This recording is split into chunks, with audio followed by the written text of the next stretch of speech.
Hi, this is Meredith Lego, and I am doing a series of channeled teachings on the overall science of Ascension.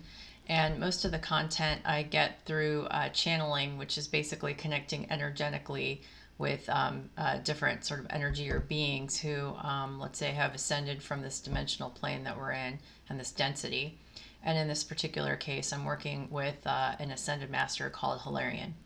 And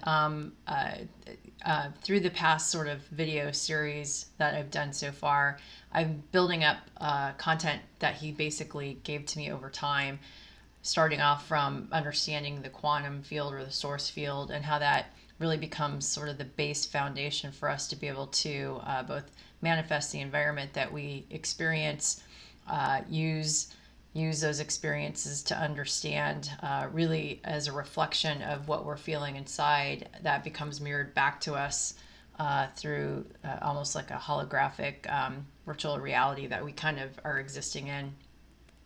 And then basically started to teach the concept that we live in a world of extreme polarity energies, and it creates options or choices for us to understand the differences of energies so that we could execute our free will in order to make choices about the types of experiences that we want to go through as we're ascending our consciousness. And then the last few videos have really started to touch upon the concept of actually the choices that we make as we're going into incarnations, I guess you could say this. So this might be sort of the time in between lives where we're starting to plan out our lessons. And so in this particular video, and for those who haven't seen me before, basically I connect energetically to Ascended Master Hilarion either during meditation or right after meditation. And I do it by essentially asking a question, and then he basically replies with a response. So in this particular session, I asked, describe the process a soul goes through in between carnations. Because I'm just kind of curious, like what happens during that particular phase. And the answer is the incarnation path is one wrought with influence and drama, but is the best path to learn and evolve through. It is wrought with issues due to the expression of free will and the ego personality construct. So in this particular case, if you recall in the last video where he sets up the concept of free will, it's really through that we're best enabled to be able to make the choices that we want to make in this life expression as a manifestation of sort of a fractal of source in order to have the experiences to learn through. And oftentimes what we're trying to do ultimately is kind of the end game is to realize that we are really one with all that is. So we're part of everything that is. We're one with source.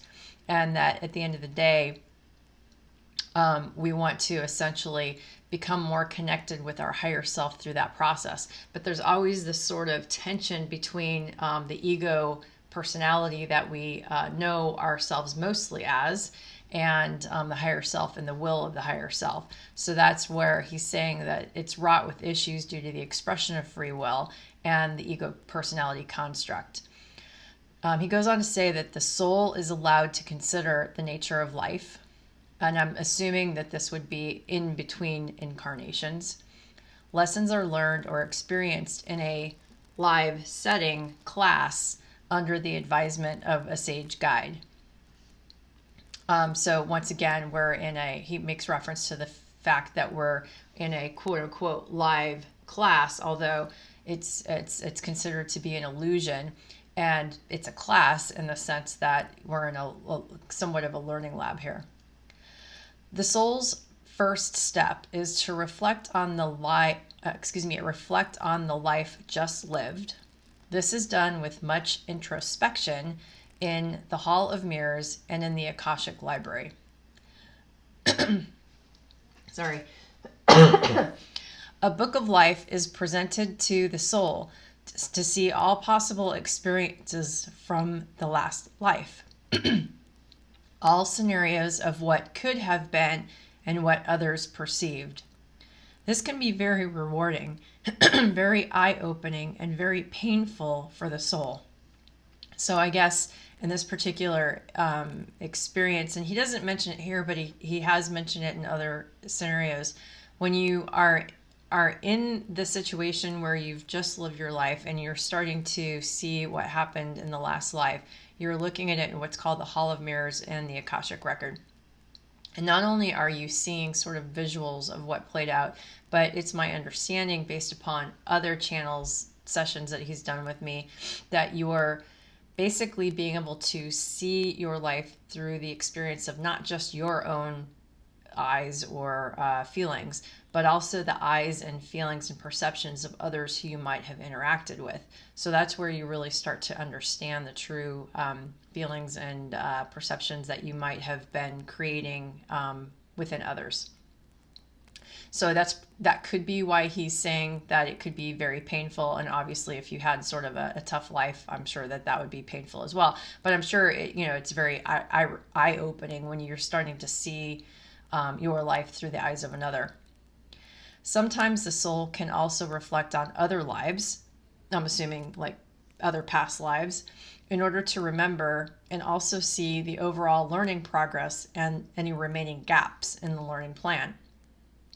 This period is meant for rest and introspection. The soul plays games, reconnects with other soul groups, and builds energy supplies.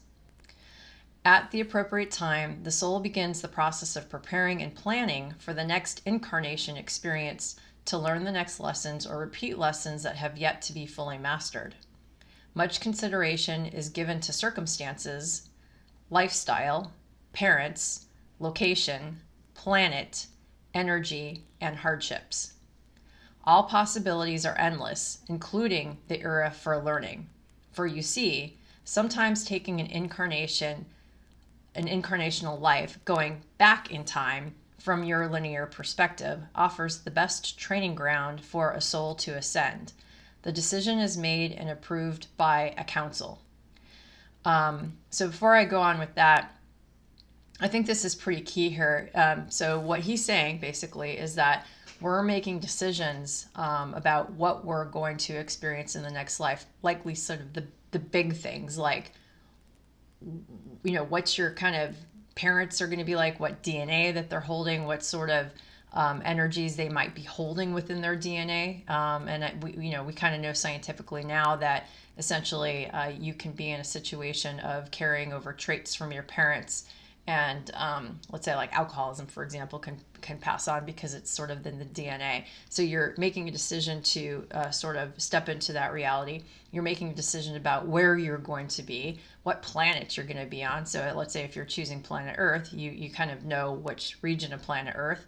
The energy situation that you're going to be in other words, is it going to be like a high vibration energy situation or a low vibration energy situation, and what particular hardships you're going to be focusing on.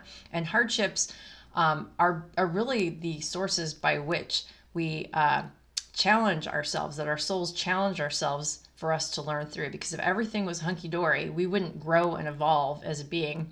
And it's really through the challenges that we evolve. So you're starting to kind of set and plan up those major situations that go on.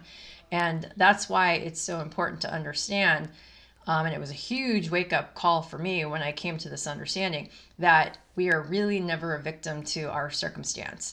And half the battle is for us to wake up to that reality and then take ownership and accountability for basically stepping into sovereignty and taking back control of our situation, so that ultimately we can sort of elevate from whatever situation that we're in, and or teach others or learn through that.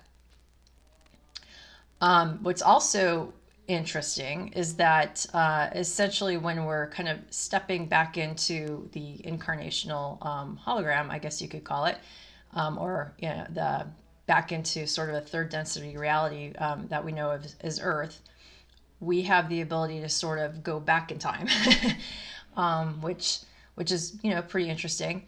And as I was starting to learn this like years ago, I got pretty frustrated by the fact that I'm like, hey, if we're constantly reincarnating, why the heck do we have to constantly relearn math or relearn languages and stuff like that? Why can't we just retain the simple stuff? What a huge waste of time.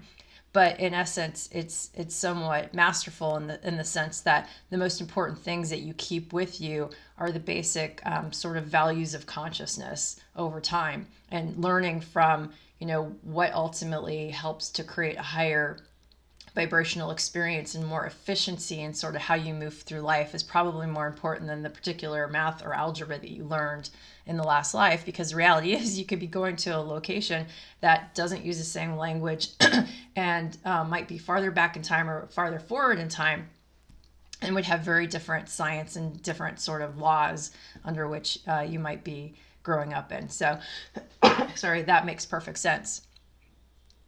So then I wanted to go on and ask, so who's this council? Like, who is this council that you say our decisions of where we're going to do next are sort of approved by a council? So he says, the council is a group of wise souls and teachers who evaluate the soul on the journey. They are a collection of kindred spirits selected to watch the path, encourage, constructively coach, but always with an ever-watching eye towards evolution of the soul. The council may meet 3 to 4 times your linear year, but the master teachers and guides are more permanent placements in the energy field of the soul, always watching. So, you know, it seems that as we sort of end a incarnation and move to another, we're sort of working with this council of guides that are constantly sort of coaching us behind the scenes and you know, encouraging us or probably guiding us to have different experiences for our particular evolution. So anyway, that's that. The next video, at least on this topic, is going to be going into guides, because I was more curious about the guides. You know, how do they come into our reality, and who selects them, and what sort of role do they play? So that will be the next video that I go into. Hope you have a great evening. Thanks. Bye.